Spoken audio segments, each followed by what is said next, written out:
Et salut tout le monde, c'est Princesse Armire, j'espère que vous allez bien. Récemment sur la chaîne j'ai parlé d'une gare TGV qui ne servait presque à rien. Eh bien sachez qu'il existe la même chose pour les aéroports. Il existe en France un énorme aéroport particulièrement disproportionné pour son utilité et somme toute relative. Et il s'agit d'un aéroport particulièrement trompeur pour qui ne ferait pas gaffe. Peu de gens connaissent cet aéroport, sauf peut-être les fans inconditionnels du monde aéronautique, dont je ne fais pas partie. C'est pourquoi je vous demanderai, comme pour les ferrovipates sous ma vidéo de la gare TGV Lorraine TGV, d'être relativement conciliant avec moi si jamais j'utilise des termes flous voire faux, et de ne pas hésiter à me corriger en commentaire si c'est le cas. Bref, aujourd'hui on parle d'un aéroport qui dessert officiellement l'agglomération parisienne. Mais nous ne parlerons pas ni d'Orly, ni de Roissy, et encore moins de l'aéroport du Bourget, ni de l'aéroport de Beauvais. Partons en Champagne, et parlons de cet aéroport qui a les yeux un peu plus gros que le ventre, l'aéroport de Paris-Vatry. Avant tout, un peu d'histoire. L'aéroport dont on parle a été construit en plein cœur de la Marne, entre Châlons-en-Champagne et Troyes, au milieu de centaines de kilomètres carrés de champs plats à perte de vue. Idéal pour construire un aéroport, mais absolument inutile pour desservir une ville, vous allez me dire. Eh bien, c'est logique, puisque cet aéroport n'a jamais été construit dans l'optique de recevoir des gens et de desservir une ville. Cet aéroport a été construit pour devenir une base militaire de l'OTAN. On comprend donc qu'on ait recherché à ce qu'elle soit isolée de tout. Mais ce statut de base militaire de l'OTAN n'aura pas duré longtemps. Puisqu'ouverte en 1956, elle a été mise en sommeil en 1959, soit 3 ans plus tard, puis officiellement cédée à l'armée française en 1967, qui n'offra pas plus de choses qu'une base d'entraînement pour les pilotes. Faut dire qu'on aurait tort de se priver d'une des plus longues pistes d'Europe, de 3860 mètres de long. C'est 200 mètres de plus que la plus longue piste de l'aéroport d'Orly. En termes de taille, l'aéroport pourrait donc facilement rentrer dans la cour des grandes plateformes aéroportuaires. Et c'est pour ça que, voyant bien que cet aéroport végétait depuis quelques dizaines d'années, que les autorités politiques locales se sont dit, franchement, il faudrait le recycler en aéroport commercial, non? Ça a le potentiel de devenir un aéroport majeur de la France. Vous vous rendez compte? L'opportunité économique pour la région.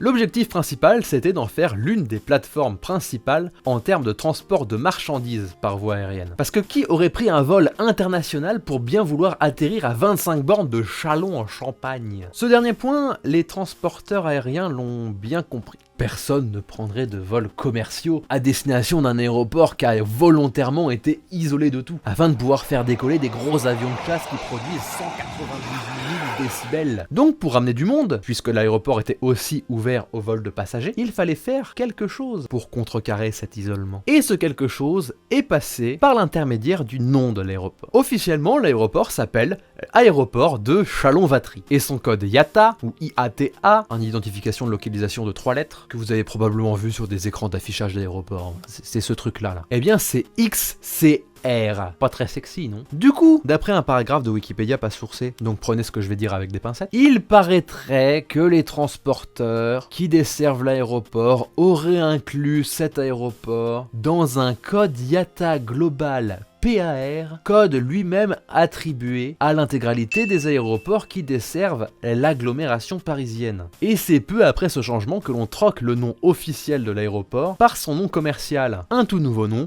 l'aéroport de Paris-Vatry. Parce que Châlons-en-Champagne, ça ne fait pas vendre, je suis désolé. Et ce, même si l'aéroport se situe à 135 km de Paris. Et dans le meilleur des cas, à 2 heures de bagnole. Et là, je vais vous demander de vous mettre à la place du voyageur con, qui veut voyager à Paris pour pas cher, qui voit qu'il peut partir de pas trop loin de chez lui, en compagnie low cost, pour arriver à Paris-Vatry, et qui se rend compte, en atterrissant à Paris-Vatry, que ce dernier est plus proche de la frontière belge que de Paris, et qui doit prendre une navette qui lui reviendra à peu près 147 fois plus cher que son billet d'avion initial. Qu'est-ce qu'il fait dans ces cas-là, Jean-Claude Con? Eh bien, il laisse un avis salé sur Google Maps, d'une note moyenne de 3,2 sur 5, soit un poil moins qu'Orly, et c'est 3,4, et Roissy, et c'est 3,5. Les avis Google Maps des gens qui se sentent arnaqués par cette petite manipulation commerciale valent de l'or à mes yeux. Et je ne résiste pas à l'envie de vous en lire quelques-uns. Scandaleux! Aéroport même pas situé situé dans la région de Paris. Honteux que des compagnies comme Iberia se prêtent à ce jeu et mentent de forme claire aux voyageurs en appelant cet aéroport Paris-Vatry, entre parenthèses 150 km de distance de Paris. J'achète un billet d'avion Paris-Madrid et surprise, l'aéroport est à 170 km de Paris. Appeler ça un aéroport de Paris est une grossière publicité mensongère,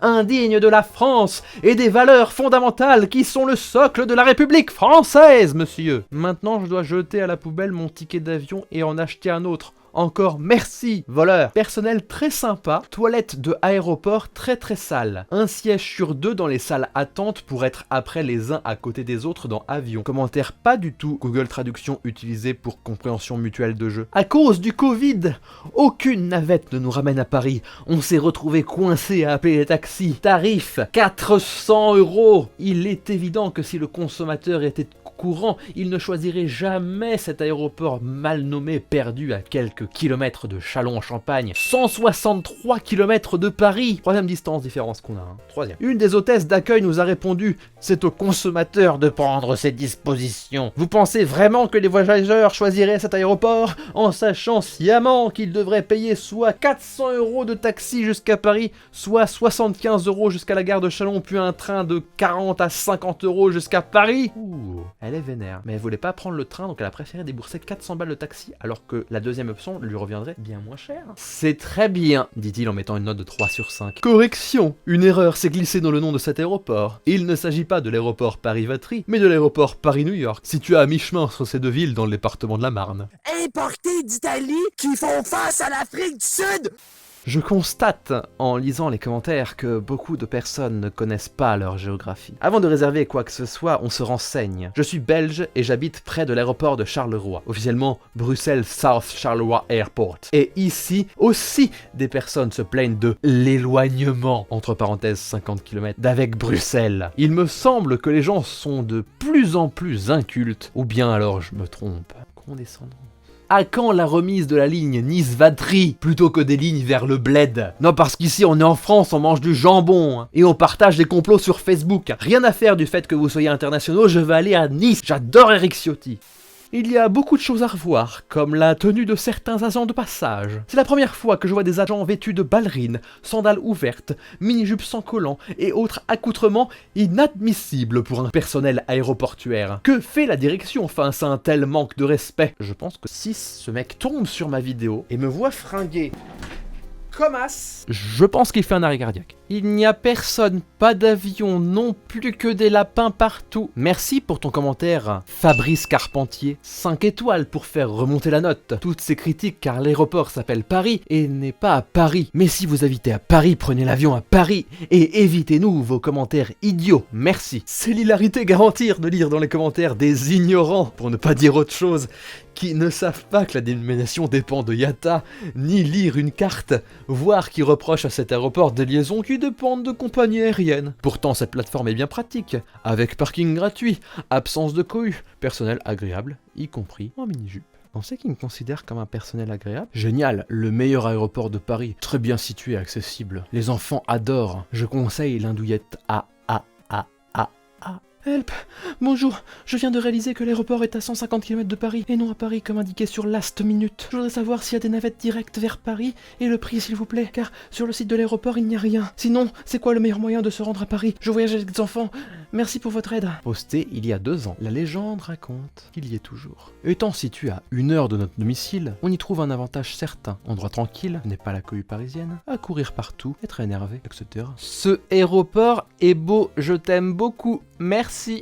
Les aberrations d'aménagement du territoire, d'opérations marketing foireuses, c'est encore les gens qui en parlent le mieux. Du coup pour vous, l'aéroport de Paris-Vatry, a-t-il raison de s'appeler comme ça? Les gens qui se font avoir sont-ils cons ou sont-ils en leur bon droit? N'hésite pas à me donner ton avis en commentaire. Promis, je ne les lirai pas en prenant des intonations stupides. Si tu as aimé cette vidéo, n'hésite pas à la partager, à vous abonner et à la liker. Nous on se retrouve très bientôt pour une prochaine vidéo et en attendant, votre princesse vous dit au revoir et que le pouvoir de la jupe soit avec vous.